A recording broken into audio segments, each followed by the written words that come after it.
Sushant case में बड़ा खुलासा सामने आया। ड्रग्स को लेकर रिया और उसके भाई शोविक का व्हाट्सएप चैट 15 मार्च का है। रिया शोविक के बीच व्हाट्सएप चैट। रिया ने लिखा, वो दिन में 4 बार ड्रग्स भरकर पीता है शराब। चैट में ड्रग्स की डिमांड कर रही है रिया। भाई और बहन के बीच 5 ग्राम बड को लेकर हुई बातचीत। सुशांत केस में बड़ा ट्विस्ट। परिवार वालों को हत्या का अंदेशा। वकील बोले, आ रही है साजिश की बू। परिवार वालों ने सुशांत के कमरे को लेकर उठाए सवाल। पूछा, अभी तक कहां है चाबी। उसके बारे में मैं कमेंट नहीं करूंगा क्योंकि वो एक इन्वेस्टिगेशन का मामला है और मेरे को मालूम भी नहीं कि ऐसा कोई स्टेटमेंट आया है। लेकिन ये जरूर कहूंगा कि अगर ऐसी बात है तो बहुत गंभीर बात। सुशांत केस में फुल स्पीड में सीबीआई की जांच। दिशा सालियान से भी लिंक लूट रही है सीबीआई। कार्नर स्टोन के सीईओ से सीबीआई ने 2 घंटे तक पूछताछ की। इसी कंपनी में काम करती थी दिशा।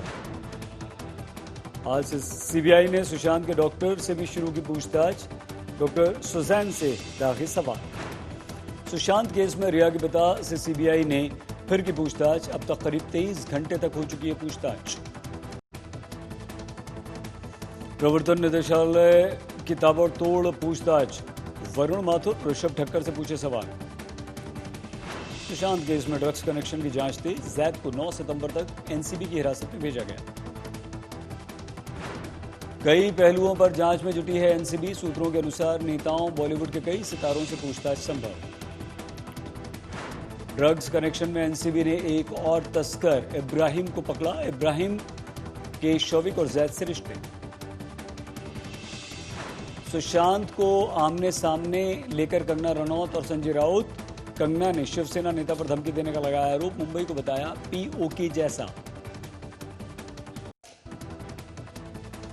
महाराष्ट्र में फाइनल ईयर के छात्रों को घर से ऑनलाइन परीक्षा देने की राज्यपाल ने दी अनुमति। उच्च तकनीकी शिक्षा मंत्री का बयान। परीक्षा की डेडलाइन 23 सितंबर से बढ़ाकर अक्टूबर के अंत तक करने की यूजीसी से अपील करेगी महाराष्ट्र सरकार। महाराष्ट्र में 24 घंटों में कोरोना के 18,105 मामले, 351 मरीजों की मौत। महाराष्ट्र में कुल केस 8,44,000, 25,000 से ज्यादा की मौत। देश भर में पुणे में कोरोना के सबसे ज्यादा केस, 1,80,000 से ज्यादा लोग संक्रमित। वेंटिलेटर्स की पड़ी कमी। पुणे में गांवों से भी कोरोना बुरी तरह से पसार रहा है अपने पांव। पुणे के पास गांव से रोज आ रहे हैं 30-35 केसेस। 3 लोगों की हो चुकी है मौत।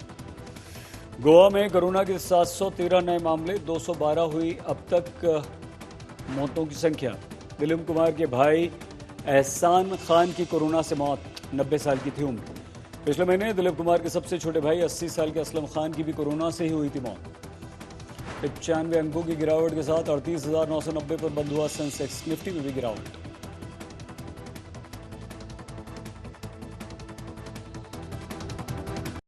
कंगना रनौत के बयान ने एक बार फिर से हड़कंप मचा दिया है।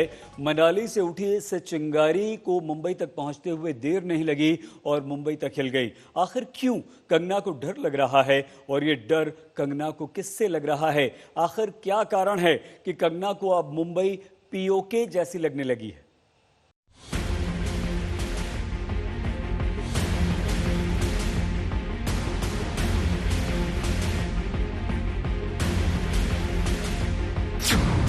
कंगना को क्यों लग रहा है डर?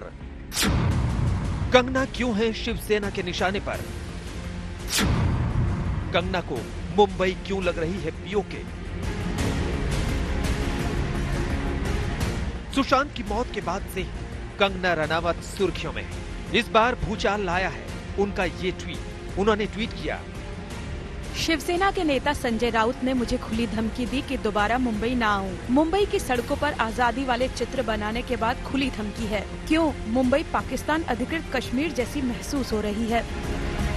कंगना के इस ट्वीट से कुछ दिन पहले की ही बात है जब शिवसेना के मुखपत्र सामना में लिखा गया था, अगर आपको मुंबई पुलिस से दिक्कत है तो लौटकर मुंबई मत आए। बहरहाल कंगना के इस सनसनीखेज दावे के बाद शिवसेना नेता प्रियंका चतुर्वेदी ने ट्वीट किया, मुंबई और मुंबई पुलिस के खिलाफ एक तरफा एजेंडा, पुलिस को माफिया से बदतर कहना, मुंबई पुलिस कमिश्नर के फर्जी स्क्रीनशॉट साझा करना, और अब मुंबई की पीओके से तुलना करना शर्मनाक है। ऐसे झूठ पर चुप रहना सही नहीं, इसलिए इसकी निंदा की जानी चाहिए। महाराष्ट्र पुलिस और महाराष्ट्र सरकार को कटघरे में खड़ा करने वाली कंगना अब शिवसेना के निशाने पर है। ते भान मीडियाने ठेवलं पाहिजे। कोणाकडे अशा प्रकारची जर काही माहिती असेल तर त्यांनी ट्विटरवरती वगैरे खेळत बसण्यापेक्षा असे खेळ सरकारकडे जावं, पोलीस आयुक्तांकडे जावं आणि पुराव्यांसह माहिती द्यावी, इतकंच मी सांगतो।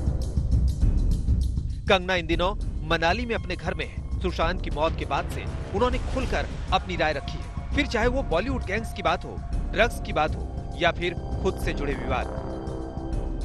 मूवी माफिया ने ना कि सिर्फ उनको बैन किया था, सिस्टमैटिक डिसमेंटलिंग, कैसे कतरा कतरा करके उनका दिमाग तोड़ा गया है, उनको मारा गया है।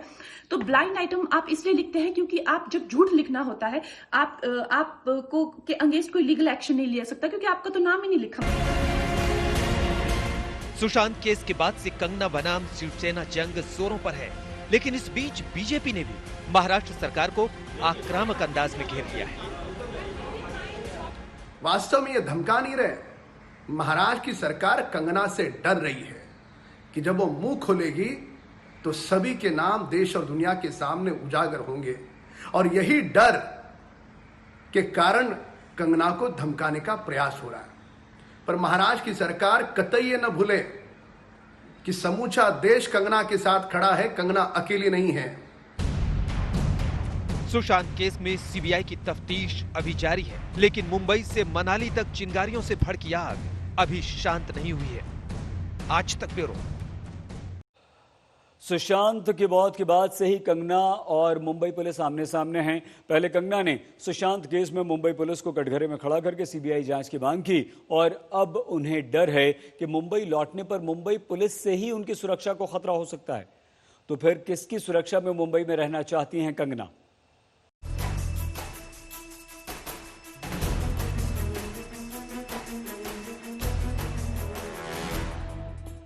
मुंबई पुलिस बनाम कंगना जंग जोरों पर है। एक तरफ अभिनेत्री कंगना रनौत एक के बाद एक मुंबई पुलिस को कटघरे में खड़ा करती जा रही है, तो दूसरी ओर मुंबई पुलिस, महाराष्ट्र सरकार और शिवसेना उनके आरोपों को नकारने के अभियान में लगे हैं। कंगना अपनी सुरक्षा को लेकर बार बार सोशल मीडिया के जरिए प्रधानमंत्री नरेंद्र मोदी और केंद्र सरकार से भी गुहार लगाती रही है। उन्होंने मुंबई पुलिस पर सवाल उठाते हुए लिखा था, असल में अब मैं मूवी माफिया गुंडों से ज्यादा मुंबई पुलिस से डरी हुई हूँ। मुंबई में मुझे हिमाचल प्रदेश सरकार या फिर सीधे केंद्र सरकार से सुरक्षा की जरूरत है, मुंबई पुलिस से नहीं। अगर आप मुंबई में रहते हो, महाराष्ट्र में रहते हो, या अपना सब कुछ कमाते और आप फिर भी यहाँ की पुलिस के ऊपर भरोसा नहीं रखते और अपने होम टाउन की पुलिस की आप सुरक्षा चाहते हैं, ये तो महाराष्ट्र के साथ और यहाँ के पुलिस के साथ बेईमानी है। कंगना लगातार ये भी आरोप लगाती रही है कि उन पर मनाली में भी हमले की साजिश रची गई है। अगर मूवी माफिया लव अफेयर के लिए किसी लड़की पर क्रिमिनल केस कर सकते हैं, अगर वो अपने राजनीतिक संरक्षकों के साथ मिलकर आधी रात को उसके घर के बाहर गोलियां चला सकते हैं, तो हम आसानी से समझ सकते हैं कि उन्होंने बिहार से आए एक युवा राजपूत के साथ क्या किया होगा। जुलाई में तो उन्होंने यहाँ तक ट्वीट कर दिया था, सब जानते हैं लेकिन कोई उनका नाम नहीं ले सकता, करण जौहर का सबसे करीबी दोस्त और दुनिया के सर्वश्रेष्ठ मुख्यमंत्री का बेस्ट बेटा, प्यार से जिसे बेबी पेंगुइन बुलाते हैं। अगर मैं अपने घर में लटकी मिलूं तो समझ लेना कि मैंने आत्महत्या नहीं की है। सुशांत केस को लेकर कंगना रनौत खासी मुखर रही हैं। उन्होंने शुरू से ही मुंबई पुलिस की जांच पर कई सवाल खड़े किए, साथ ही महाराष्ट्र सरकार के शीर्ष नेताओं और आला अधिकारियों पर भी निशाना साधा है। इसलिए उन्हें डर है कि मुंबई में लौटने पर मुंबई पुलिस उनसे बदला ले सकती है, जिससे उनकी जान को खतरा हो सकता है। आज तक ब्यूरो। सुशांत केस में जैसे जैसे जांच आगे बढ़ रही है, रिया और उसके भाई शोविक का ड्रग्स कनेक्शन सामने आ रहा है। भाई बहन की वो ड्रग चैट सामने आई जिसमें रिया अपने भाई से ड्रग्स का इंतजाम करने के लिए कह रही है। एनसीबी और ईडी इसकी तह तक जाने में जुट गई हैं। ईडी ने शोविक को पूछताछ के लिए कल फिर से बुलाया है।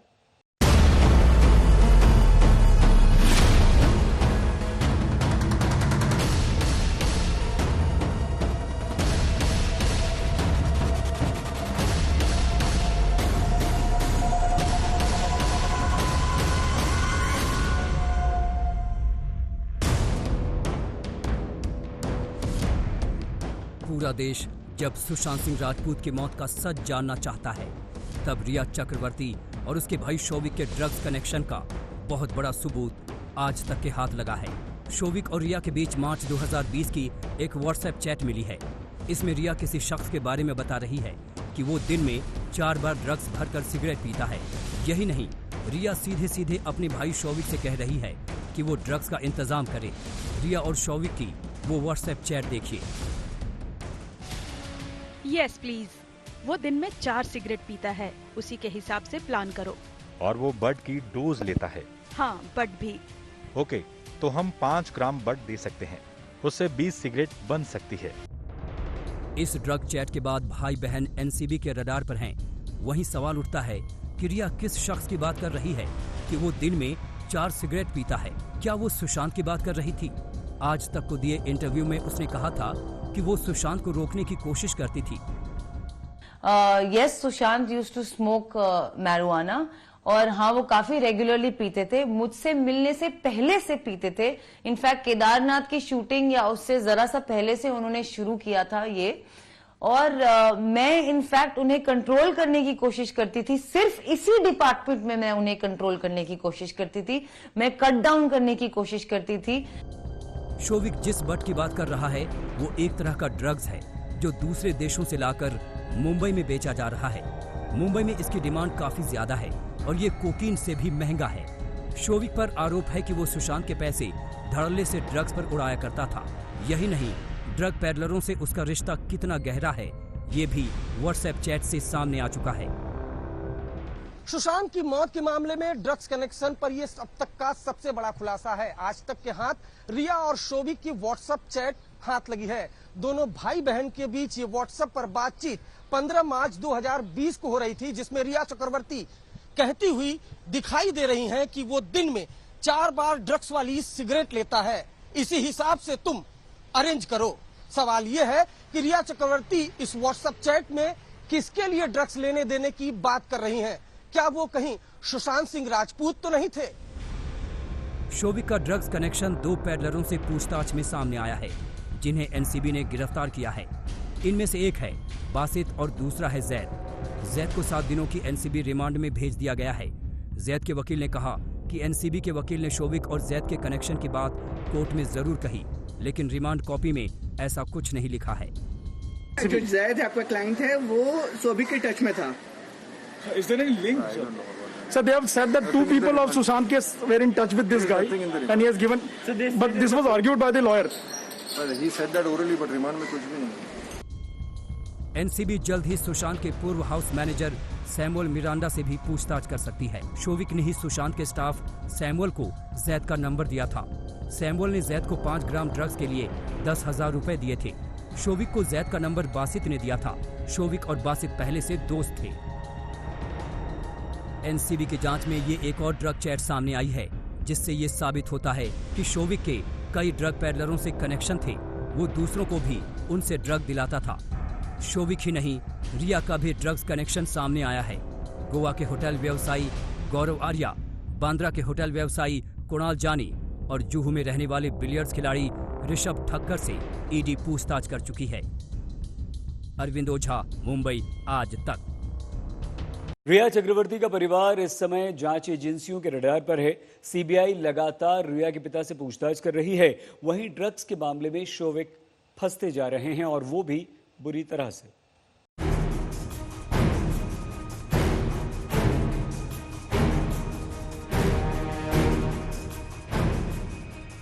सुशांत की मौत के केस में रिया चक्रवर्ती का पूरा परिवार जांच एजेंसियों के रडार पर है। एक और सीबीआई एक सच उगलवाने में जुटी है तो ईडी ने भी नकेल कस रखी। आज एक बार फिर रिया के पिता इंद्रजीत चक्रवर्ती से सीबीआई ने करीब 5 घंटे की पूछताछ की। आज इंद्रजीत से पूछताछ का लगातार तीसरा दिन था, जिनसे अब तक करीब 23 घंटे की पूछताछ की जा चुकी है। 3 दिन से रिया को सीबीआई ने नहीं बुलाया है, लेकिन उससे अब तक 4 दिन सवाल जवाब किए गए हैं। वहीं 35 घंटे की पूछताछ हो चुकी है। रिया के भाई शौविक से सीबीआई ने 7 दिन तक सवाल जवाब किए। एक तरफ रिया के पिता का सीबीआई से सामना, दूसरी तरफ रिया के भाई का ईडी से सामना। हर तरफ से रिया का परिवार घिरता जा रहा है। शौविक अब ड्रग्स केस में बुरी तरह से फंसता नजर आ रहा है। किसी भी वक्त ईडी शौविक से पूछताछ के लिए बुला सकती है। जो सैमुअल मिरांडा सुशांत का हाउस मैनेजर था, वो अब शौविक के ड्रग्स का साथी नजर आ रहा है, जो शौविक के लिए ड्रग्स का इंतजाम करता था। अब तक 2 ड्रग पेडलर जैद और वारिस को गिरफ्तार किया जा चुका है। दोनों को 9 सितंबर तक एनसीबी की कस्टडी में भेजा गया। इसके अलावा रिया के दोस्त ऋषभ ठक्कर की भी ईडी के सामने पेशी हुई, जहां ड्रग कनेक्शन और पैसों के लेन देन पर सवाल किए गए। ड्रग कनेक्शन में एनसीबी ने एक और तस्कर काइजन इब्राहिम को धरा है। इब्राहिम के शौविक और जैद से संबंध बताए जा रहे हैं। वहीं लगातार दूसरे दिन ईडी के सामने सुशांत के बिजनेस पार्टनर वरुण माथुर पेश हुए, जहां सुशांत के साथ कारोबार पर सवाल किए गए। ड्रग्स को लेकर रिया चक्रवर्ती के भाई शौविक चक्रवर्ती पर दिन एनसीबी का शिकंजा कसता ही जा रहा है।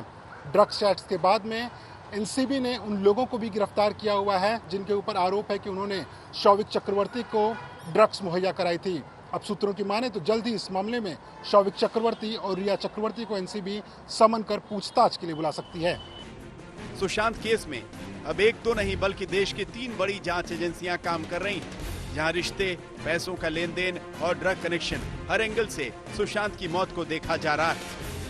मुंबई से शम्स ताहिर खान, अरविंद ओझा, मुनीश पांडे, मुस्तफा शेख के साथ आज तक ब्यूरो। मुंबई मेट्रो में फिलहाल इतना ही। आज तक पर खबरों का सिलसिला लगातार जारी है।